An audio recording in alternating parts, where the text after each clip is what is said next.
সাহাবাদের 25টি প্রশ্ন এবং রাসূলুল্লাহ সাল্লাল্লাহু আলাইহি ওয়াসাল্লামের উত্তর জেনে রাখুন, অনেক উপকারে আসবে। প্রশ্ন 1, আমি ধনী হতে চাই। রাসূলুল্লাহ সাল্লাল্লাহু আলাইহি ওয়াসাল্লাম ইরশাদ করলেন, অল্প তুষ্টি অবলম্বন করো, ধনী হয়ে যাবে। প্রশ্ন 2, আমি সবচেয়ে বড় আলেম, ইসলামী জ্ঞানের অধিকারী হতে চাই। রাসূলুল্লাহ সাল্লাল্লাহু আলাইহি ওয়াসাল্লাম ইরশাদ করলেন, তাকওয়া অর্থাৎ আল্লাহ ভীরুতা অবলম্বন করো, আলেম হয়ে যাবে। প্রশ্ন 3, সম্মানী হতে চাই। রাসূলুল্লাহ সাল্লাল্লাহু আলাইহি ওয়াসাল্লাম ইরশাদ করলেন, সৃষ্টির কাছে চাওয়া বন্ধ করো, সম্মানী হয়ে যাবে। প্রশ্ন 4, ভালো মানুষ হতে চাই। রাসূলুল্লাহ সাল্লাল্লাহু আলাইহি ওয়াসাল্লাম ইরশাদ করলেন, মানুষের উপকার করো। প্রশ্ন 5, ন্যায়পরায়ণ হতে চাই। রাসূলুল্লাহ সাল্লাল্লাহু আলাইহি ওয়াসাল্লাম ইরশাদ করলেন, যা নিজের জন্য পছন্দ করো তা অন্যের জন্যেও পছন্দ করো।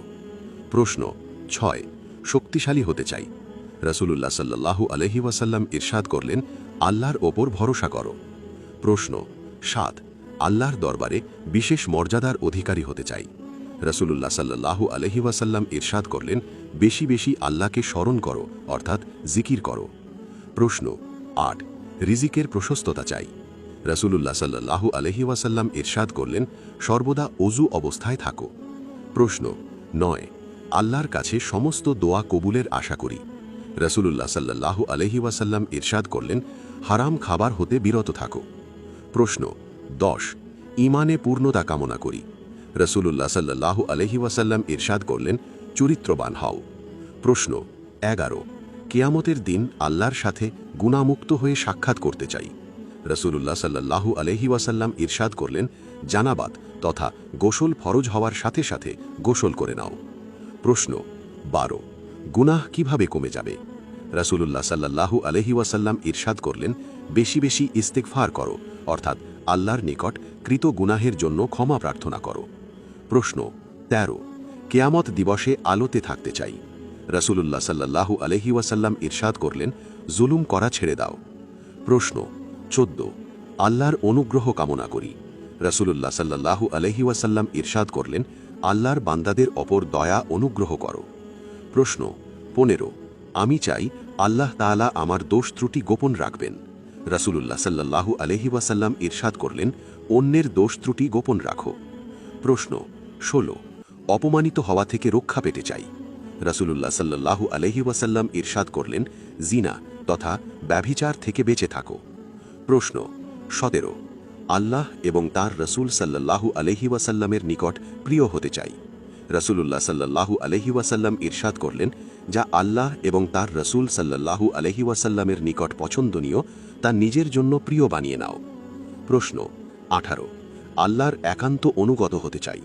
রাসূলুল্লাহ সাল্লাল্লাহু আলাইহি ওয়াসাল্লাম ইরশাদ করলেন, ফরজ সমূহকে গুরুত্বের সহিত আদায় করো। প্রশ্ন 19, ইহসান সম্পাদনকারী হতে চাই। রাসূলুল্লাহ সাল্লাল্লাহু আলাইহি ওয়াসাল্লাম ইরশাদ করলেন, এমনভাবে আল্লাহর ইবাদত করো যেন তুমি আল্লাহকে দেখছো অথবা তিনি তোমাকে দেখছেন। প্রশ্ন 20, ইয়া রাসূলুল্লাহ সাল্লাল্লাহু আলাইহি ওয়াসাল্লাম, কোন বস্তু গুনাহ মাফে সহায়তা করবে। রাসূলুল্লাহ সাল্লাল্লাহু আলাইহি ওয়াসাল্লাম ইরশাদ করলেন, 1, কান্না অর্থাৎ আল্লাহর নিকট কৃত গুনাহের জন্য। 2, বিনয়। 3, অসুস্থতা। প্রশ্ন 21, কোন জিনিস দোজখের ভয়াবহ আগুনকে শীতল করবে। রাসূলুল্লাহ সাল্লাল্লাহু আলাইহি ওয়াসাল্লাম ইরশাদ করলেন, দুনিয়ার মুসিবত সমূহ। প্রশ্ন 22, কোন কাজ আল্লাহর ক্রোধ ঠান্ডা করবে। রাসূলুল্লাহ সাল্লাল্লাহু আলাইহি ওয়াসাল্লাম ইরশাদ করলেন, গোপন দান এবং আত্মীয়তার সম্পর্ক রক্ষা। প্রশ্ন 23, সবচাইতে নিকৃষ্ট কি। রাসূলুল্লাহ সাল্লাল্লাহু আলাইহি ওয়াসাল্লাম ইরশাদ করলেন, দুশ্চরিত্র এবং কৃপণতা। প্রশ্ন 24, সবচাইতে উৎকৃষ্ট কি। রাসূলুল্লাহ সাল্লাল্লাহু আলাইহি ওয়াসাল্লাম ইরশাদ করলেন, সচ্চরিত্র, বিনয় এবং ধৈর্য। প্রশ্ন 25, আল্লাহর ক্রোধ থেকে বাঁচার উপায় কি। রাসূলুল্লাহ সাল্লাল্লাহু আলাইহি ওয়াসাল্লাম ইরশাদ করলেন, মানুষের ওপর রাগান্বিত হওয়া পরিহার করো। আল্লাহ তাআলা আমাদের সবাইকে আমল করার তৌফিক দান করুন। আমিন।